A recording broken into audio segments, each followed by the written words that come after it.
안녕하세요. 비욘디 긴급 인터뷰 홍해걸입니다. 요즘 온라인에서 간이식 수술이 화제가 되고 있습니다. 아시죠? KBS 드라마 무려 3군데에서 공교롭게도 주인공들이 간을 떼주고 또 받고 간이식 수술이 무려 3군데 드라마에서 다뤄지고 있다는 얘기죠. 자, 그러다 보니 여러 가지 의학적인 잘못된 지식들이 방송되고 있습니다. 어떤 내용인지 이 분야의 대가를 만나도록 하겠습니다. 서울대병원 외과 이광웅 교수님 나오셨습니다. 안녕하세요. 안녕하세요. 반갑습니다. 반갑습니다. 네, 우리 이광웅 선생님은 제 대학 동기입니다.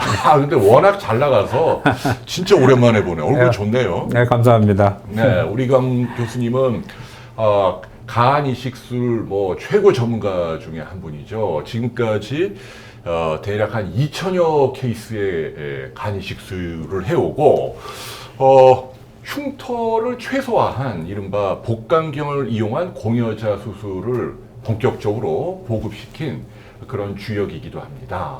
오늘 정말 기대가 커요. 네, 감사합니다. 속 시원하게. 네. 네, 근데 드라마 안 보죠? 드라마 못 봤습니다.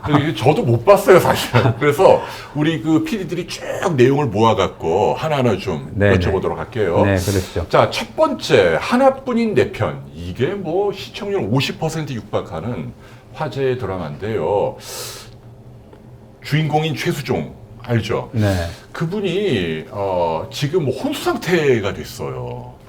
기증을 했는데. 기증자가 혼수 상태였단 그러니까, 말이죠. 기증자가 이렇게 떼줬는데 지금 중환자실에 입원해서 난리인데 그런 일이 있을 수 있어요.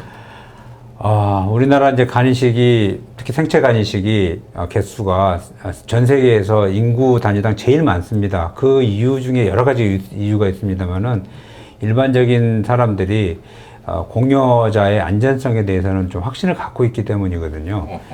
그래서 상당히 이제 자발적으로 많은 사람들이 가족들을 위해서 기증을 합니다. 기증자가 사망을 하거나 어떤 그런 심각한 문제가 생기는 경우가 흔하다면은 이제 기증자의 숫자가 확실히 줄겠죠. 예를 들어서 미국 같으면은 2002년에 공여자 한 명이 사망한 일이 생겼습니다. 그리고 나서 생체 공여자가 확 줄었거든요. 그렇죠. 우리나라는 지금까지 그런 어떤 심각한 문제가 거의 없다고 말씀드릴 수 있고요. 지금 그 드라마에서와 같이 이렇게 공여자가 중환자실을 가거나 혼수 상태에 빠지는 일은 없어요? 제 경험에는 본 적이 없습니다. 다른 병원은 어때요? 다른 병원도 마찬가지입니다. 그러면 몇 % 정도 이런 일이 생길 확률?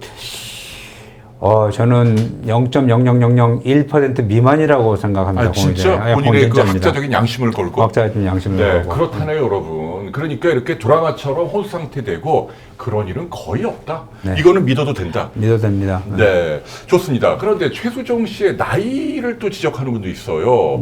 지금 드라마에서는 50대 후반 정도로 추정되는데 그 나이에도 기증할 수 있냐? 지금 저희가 이제 이론적으로는 각 센터에서 대부분 55세 미만을 아이디얼한 그런 공여자로 나이를 조건이 있긴 있습니다만은 우리나라에서 한 75세까지도 기증자가 있습니다. 와. 그래서 지금 50대 후반 결코 그것 때문에 이식을 못한다라고 얘기할 수는 없고요. 와, 75세도 했다. 네, 그렇습니다. 네. 자, 가족이 아니거든요, 최수종 씨는. 이렇게 원수라고 하기는 그렇지만은 아무튼 사이가 안 좋은데 뭔가 속지 않은 마음으로 준 건데 타인에게 가족이 아닌데도 이렇게 줄 수 있어요?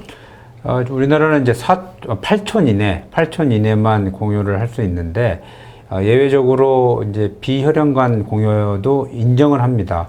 근데 굉장히 까다로운 절차를 거쳐야 되고 신분이 정확한지 이런 관계가 정말 자발적으로 기증을 하는 건지에 대한 검사가 상당히 이제 정밀하게 들어가고 최종적으로는 국가의 승인을 좀 받아야 되는 절차까지 굉장히 복잡한 절차를 거쳐야 됩니다. 그러니까 혈연이 아닌 타인 기증은 혹시 불순한 의도가 있을까 봐 그렇죠. 예. 그걸 철저하게 따진다. 철저하게 따지는 거죠. 근데 궁금한 건 드라마에서 최수종 씨는 좀 가난하고 착한 분이에요. 네. 근데 좋은 뜻으로 기증한 건 좋은데 또 그게 가능은 하다는 얘기잖아요. 네네. 근데 그 검사 받고 수술 받고 입원하고 또 몇 년 동안 약을 먹어야 되고 그 비용도 몇백만 원 이상 든다고 하던데 그거 누가 내요? 일단은 수술하는 비용이 있고요. 그 다음에 이제 퇴원할 때까지 보통 한 일주일 이내에 이제 퇴원을 하게 되는데, 그 이후에는 한 번 정도 이제 저 외래 오면서 CT를 찍고, 그리고 나서는 1년에 한 번 정도씩 오는데, 약은 초기에 몇 개월만 먹질 않고요. 그리고 수술 비용, 그리고 수술 전에 검사한 비용, 그리고 수술 후에 이제 외래 다니면서 하는 이제 약값이나 검사 비용은 받으시는 분이 예를 들어서 간암이 있다 그러면은 전체 비용이 5%를 냅니다. 그렇죠. 마찬가지로 간암 환자에게 공여를 하게 되면 이 공여자도 5%만 냅니다. 그 다음에 암이 없어도 이 이식 환자들은 중증에 해당되기 때문에 10%를 내거든요. 다른 뭐 신경계 질환이나 다른 그런 것처럼 중증으로 해서 10%를 내는데, 똑같이 이 주신 분도 10% 적용되기 때문에 보통 의료보험이 30%를 본인이 내는 거거든요. 예, 그거에 비하면 훨씬 좋은 조건으로 하는 거죠. 그리고 그 비용을 누가 대느냐? 그러게. 그거는 사실 이제 가족 간의 관계에 따르겠죠. 뭐 예를 들어서 아들이 아버지한테 준 경우는 받는 아버지가 내는 걸 거고. 가족이니까 뭐 그렇죠. 그건 상관없는데, 네. 드라마의 최수종 씨 같은 경우는 간을 준 것만 해도 얼마나 큰 희생이에요. 네. 근데 그 치료비까지도 또 내가 내야 된다는 건 이거 상식적으로 좀 받아들이기 힘든데, 법은 그게 아닌 모양이죠. 법은 그걸 정해놓지는 않았습니다. 단지 그것에 대해서 추가적인 보상을 바라거나 또는 추가적인 보상이 이루어졌을 때는 법에서 굉장히 금하고 있는데, 거기에 필요한 그 의료 비용을 누가 내야 될 것이냐는 조금 논란의 여지가 있는 부분입니다. 말 조심하시는데. 네. 아무튼 그러나 상식적으로 말이 안 되지. 그거는 수혜자가 내야죠. 네, 저는 그렇게 생각을 합니다. 법은 어떻게 될지 모르지만. 자, 또 질문. 네. 이번에 또 왜 그래 풍상 씨도 화제예요. 여기는 유준상 씨가 주인공인데 그야말로 간암이야. 예. 근데 여기 드라마 최근에 보면 엄마가 이제 이 아들에게 드디어 간을 주겠다고 나타났어. 그래갖고 뭐 돈도 한 2천만 원 받았어. 근데 수술 당일날 갑자기 도망간 거야, 엄마가. 네. 그런 경우가 현실 세계에 있어요. 그러니까 가족 간에 주기로 해놓고 안 나타나는. 그러니까 공여자들 중에 수술하기 전날 마음을 바꿔서 뭐 안 주겠다, 못 주겠다 이렇게 하는 경우가 가끔씩 있습니다. 왜냐하면 이게 수술이라는 게 굉장히 공포스러우니까 이제 공여자한테는 처음에는 좋은 뜻에서 하는 경우도 있고, 또 가족들이 너 아니면 안 돼, 네가 아버지를 살려야지 뭐 이런 식으로 가족이 이제 프레셔라고 그러는데, 아하. 그런 프레셔 때문에 동의를 했다가 막판에 가서 좀 갑자기 마음이 흔들려서 그만두는 경우도 아주 드물지만 있습니다. 몇 퍼센트 정도? 그냥 직관적으로 한 10%? 수술을 처음에 하겠다고 하지 않고 두려워서 우리 가족들한테 제가 의학적인 차원에서 안 된다고 좀 얘기 좀 해주세요 하는 경우가 있거든요. 그거는 의사에게 몰래. 몰래. 그러면 저희가 그 의견은 무조건 받아들입니다. 그래서 그런 경우는 한 5% 미만이지만 아주 드물진 않고요. 그런데 결정을 하고 우리가 뭐 여러 가지 검사 과정, 그 다음에 상담까지 다 마친 다음에 전날 도망가는 경우는 제가 뭐 1,500개, 2,000개 간이식을 했다고 그러면은 한 건 정도 있을까 정도. 예, 그러니까 굉장히 드뭅니다. 그게 예. 이 드라마는 좀 과장된 거네. 가족이라고 하는 거는 굉장히 이제 가족을 살리기 위해서 이제 마음을 결심한 거기 때문에 그 마음을 바꾸는 거는 굉장히 드문 일이죠. 그러나 5%는 몰래 가서 가족이라도 나 못 받는다고 해주세요. 이렇게 한다는 게 현실. 저는 그분들 비난하는 게 아니에요. 네. 지금 있는 그대로 얘기하는 거예요. 좋습니다. 어떤 분들 기증이 제일 많아? 가족 간에 또 부모가 자식에게, 자식이 부모에게, 아니면 부부 간에? 현실적으로. 지금 자식이 부모에게 주는 게 가장 많은 컨비네이션이고, 애들인 경우는, 소아가 이제 아픈 경우는 이제 당연히 부모가 주는 경우가 많겠죠. 부부끼리 주는 거는 그렇게 흔하진 않은데, 부인이 남편한테 주는 거는 상대적으로 많고, 또 그래요? 남편이 부부에게 주는 거는 조금 드뭅니다. 아니, 남편들 반성해야지. 반성하세요. 왜 나한테 그래? 알겠습니다. 그럼 형제 간에는 어때? 형제 간에도 아주 많지는 않습니다. 그러네. 네. 역시 이 부모 자식 간에 제일 자식이 많다. 부모에게 주는 게 제일 많습니다. 근데 이 드라마는 보면 그 유준상 씨가 간암인데 밑에 동생이 여러 명 있는데 네. 여동생 2명은 거절을 했어. 한 네. 사람은 나 차별받고 자랐다. 또 뭐 그리고 유준상 씨도 부탁을 안 해. 왜냐하면 여동생 앞날이 창창한데 제일 걱정하는 게 흉터가 생긴다 이거예요. 그리고 실제로 좋은 뜻이 있어도 흉터 있는 거 걱정 많이 해요. 옛날에 네. 막 이렇게 열십자로 열었잖아요. 네. 그걸 어떻게 생각하세요? 그분이 결혼하셨나요? 그 안 했죠. 동생분이? 나는 그게 이제 가장 큰 이제 걸림돌이고 지금도 이제 가장 큰 걸림돌이고 그런 차원에서 제가 이 사진을 잠깐 좀 보시면은 어허. 지금 한 2014년, 15년 전만 해도 대부분의 이렇게 공여자 수술이 이렇게 L자로 수술을 하게 했고요. 아니 옛날에 열십자 아니었어요? 열십자는 보통 한 2005년 이전이라고 얘기할 수 있고요. 저 옛날. 예, 아직도 수혜자 받는 분들은 요 열십자, 그 5자로 엽니다. 우리가 환자는. 예, 벤츠 인시전 같이 이렇게 넣고 공유자는 이런 식으로 좀 줄였고요. 이것도 줄인 거고요. 일본은 아직도 어떤 센터는 5자로 엽니다. 그리고 그 다음 단계가 이렇게 상복부 절개만 해서 그것만 해도. 요것만 해서 이렇게 여는 경우가 있었는데 지금은 여기 파란색으로 저희 센터에서 보시면 파란색으로 보이시는 게 요 경우인데 복강경이거든요. 오. 여기에 5군데 한 1cm짜리 또는 5mm짜리 구멍이 4개 들어가고 여기까지 해서 5개 구멍 배꼽에 어허. 그다음에 간은 꺼내야 되니까요. 꺼내야 되니까. 여기다가 팬티 라인 아래에다가 이렇게 절개를 넣어가지고 꺼냅니다. 그래서 이거는 거의 완벽한 술식이고요. 이 흉터 면에서는 요게 지금 거의 한 90% 정도는 다 이 술식으로 하게 돼 있죠. 와 이게 이제 그 자기가 요새 많이 하는 복강경을 이용한 공여자 수술인데 그렇습니다. 흉터가 현저하게 줄었네요. 없습니다. 거의 없습니다. 네. 근데 그러면은 그 흉터는 없어서 좋은데 수술 후유증이나 부작용이 아무래도 옛날 방식보다 좀 많은 거 아니에요? 네, 그런 측면에서 이제 이 술식을 아직 하지 않고 있는 병원도 있죠. 병원도 많고 전 세계에 100개 센터가 있다 그러면은 지금 90개에서 95개 정도는 못 합니다. 이런 실수를. 그럼 L자로 한다 여전히. L자로 합니다. 그리고 나머지 이제 시작한 센터에서도 처음에는 이제 좀 기술적으로 조금 어렵습니다. 그래서 공여자도 안전해야 되고 수혜자도 안전해야 되니까 그런 측면에서 해부학적으로 굉장히 단순하거나 좀 하기 좋은 경우만 하고요. 근데 이제 저희 센터 같으면은 뭐 굉장히 어려운 경우도 그냥 관계없이 하긴 합니다만은 서울대병원은 주로 이 복강경 방식으로 많이 한다. 90%가 그렇게 합니다. 생존공여자의 10명 중에 9명은 여기서 복강경을 그렇게 한다. 네. 네. 와, 이 자기가 대단한데 학생 때는 그렇게 안 봤는데 이 손이 아주 이게 그러면 이 스킬이 좋아야 한다는 얘기예요? 이거는 이런 그 공여자 수술의 경험이 많아야 됩니다. 왜냐하면 해부학적인 구조도 잘 알아야 되니까. 그리고 복강경 수술도 많이 알아야 되는 그런 어떤 경험적인 것들이 좀 축적이 돼야 이런 단계까지 좀 넘어갈 수 있는 거죠. 그러면 저 복강경으로 해도 공여자의 뭐 후유증 부작용 확률은 L자로 하던 그 기존 방식하고 차이가 없다. 차이가 없습니다. 확실해요? 네, 처음에는 저희도 약간의 이제 좀 합병증이 좀 있었는데 지금은 거의 합병증이 없을 정도로. 그러네요. 야, 그만큼 의학이 빠른 속도로 발전하고 있네요. 이제 그 간 떼주는 거. 근데 사실은 요거 하나 물어봅시다.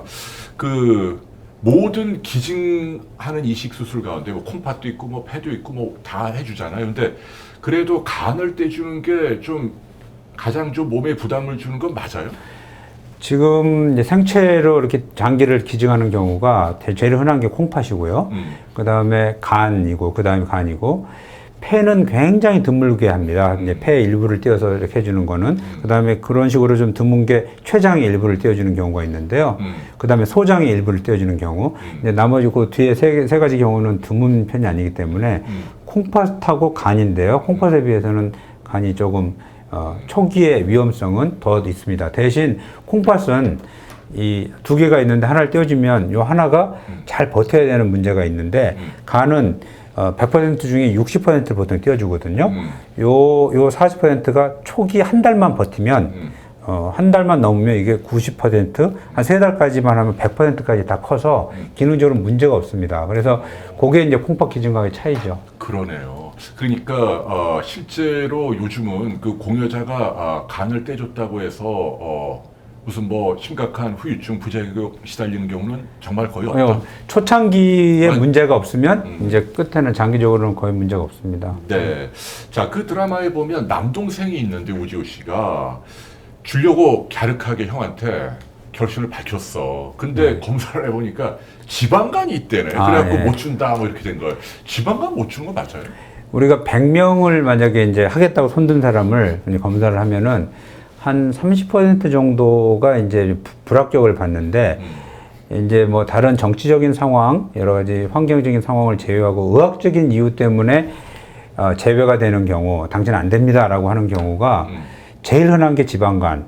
두 번째가 그 남는 용적이 좀 작을 경우. 예를 들어서 어떤 사람은 오른쪽이 뭐 70%인 사람도 있고, 어떤 사람은 60%인 사람도 있고, 어떤 사람은 80%인 사람도 있거든요. 그렇게 되면은 불가피하게 우리가 50%, 60% 이렇게 뛸 수 있는 게 아니고 오른쪽 간을 뛰기 때문에 남는 간이 좀 적어서 위험할 수 있는 경우, 그런 경우에 제외가 되는데 가장 흔한 경우가 아까 말씀드린 지방간 문제거든요. 근데 지방간은 그런데 예컨대 뭐 한 달 정도 열심히 뭐 탄수화물 지방 끊고 운동하면 싹 좋아지지 않나요? 보통 사람들 다이어트 하기 힘들지 않습니까? 근데 지금 생체간이 시기에서는 가족들이지 않습니까? 본인 외에는 예를 들어 지방간이 있다 그러면 다른 분 계세요? 먼저 물어보죠. 다른 가족들. 다른 가족이 있습니다. 그래서 그분이 좋으면 그분으로 하지만 이분밖에 없는 경우 많거든요. 다이어트를 하시고 몸을 3kg에서 5kg만 빼시면은 좋아질 가능성이 많습니다. 라고 얘기를 하면 10명 중에 8명이 빼옵니다. 아, 그래요? 예, 엄청나요. 대단합니다. 한 달이면 거의 한 3kg에서 5kg 빼어지는데 저희가 이제 MRI로 지방간 정도를 측정할 수 있거든요. 전에 지방간으로 이렇게 측정을 해서 10%가 넘어가거나 이제 30% 넘어가면 좀 굉장히 심한 걸로 치고 10% 넘어가면 조금 지방간이 있는 건데 다이어트를 한 달 또는 한 달 반을 하고 찍어보면 10명 중에 8명은 10% 미만으로 떨어져 있습니다. 그분들은 정말 헌신적인 분들. 헌신적입니다. 그래서 그게 그러니까. 가족의 사랑인 거죠. 그러니까 드라마에 오지호 씨 좀 노력해 보세요. 더 할 수 있는데. 네. 근데 동생이 둘 있거든요. 여동생이. 여자가 남자에게 간을 주는 건 한 명만으로 부족하다는 얘기가 있는데 맞아요? 그거는 이제 센터마다 좀 기준이 다릅니다. 예를 들어서 좀 작은 사람이 큰 사람에게 주면 상대적으로 이 사람한테 받는 사람한테는 상대적으로 좀 작을 수 있지 않습니까? 이제 그걸 말하는 건데 그 기준점이 있습니다. 그러니까 상대적으로 얼마나 작을 때까지 괜찮을지 어떤 센터는 조금 더 작아도 뭐 그냥 한 사람 가지고 하고요. 어떤 센터는 좀 작다 그러면 이 받은 사람의 안전성을 생각해서 공여자 2명을 이렇게 하는 경우도 있습니다. 근데 그 가능성이 지금 이제 혈액형 부적합이 이제 도입이 되면서 다른 공여자, 혈액형이 다른 공여자를 우선 선택함으로써 그렇게 2명의 공여자를 수술하는 경우가 상당히 많이 줄고 있죠, 요새는. 아, 그래요? 네. 네. 그러니까 다 자란 성인이라면 여자 한 명에게도 공여가 가능하다. 어떤 센터는 안 된다고 2명이 있어야 된다고 할 수 있지만 또 어떤 센터 가면은 이 정도면은 뭐 안전합니다라고 이렇게 받아들일 수 있는. 그래서 다른 센터도 한번 좀 찾아가서 상담을 해볼 필요는 있습니다. 네, 좋습니다. 자, 1.1급 비켜라 운명아라는 또 드라마에서 또 모르겠습니다. 간이식이야. 요새 간이식 인기 좋네요. 네. 간이식 하면 막 시청률이 뛰나 봐요. 네. 근데 거기는 또 어떻게 돼 있냐면 아버지가 같은 그 적자와 서자 아들 둘이 있는데 네. 둘이 라이벌이야. 네.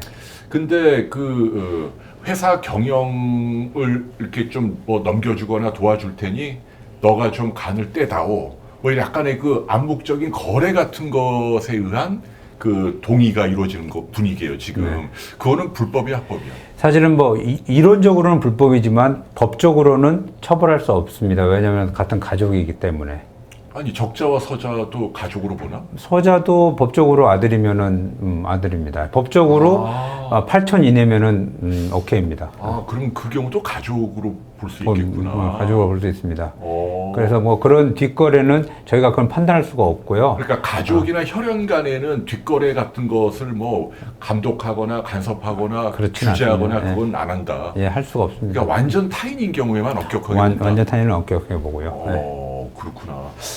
자, 간 이식 수술에 대해서 살펴보고 있는데 저도 아주 오래 전에 그 집사람이 네. 그 자기 동생한테 간 이식을 한다고 사인을 하더라고요. 근데 그 제 허락도 받더라고요. 저도 남편으로 사인을 해야 하는데 나 정말 싫었거든 정말. 네. 근데 워낙 결연하게 주겠다고 동생한테.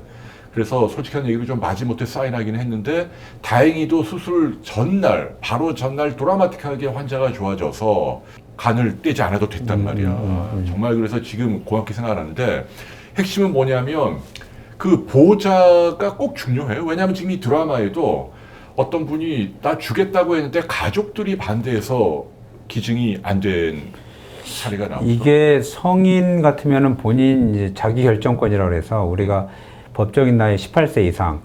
이제 우리는 아직은 이제 법 때문에 16세 이상인 경우인데 16에서 18세는 좀 보도를 하지만 18세 이상의 성인인 경우는 자기 결정을 중요하게 생각합니다. 그런데 주변에서의 의견들이 막 갈리는 경우가 너무 많아서 결국 이식을 포기하는, 도네이션을 포기하는 경우도 종종 있습니다. 아니 그러니까 그 기증하겠다는 사람 성인인데 네. 본인만 사인하면 되는 거 아니야? 그 본인의 옛날 나 같은 경우처럼 배우자나 이런 사람 사인도 필요하냐 이 말이에요.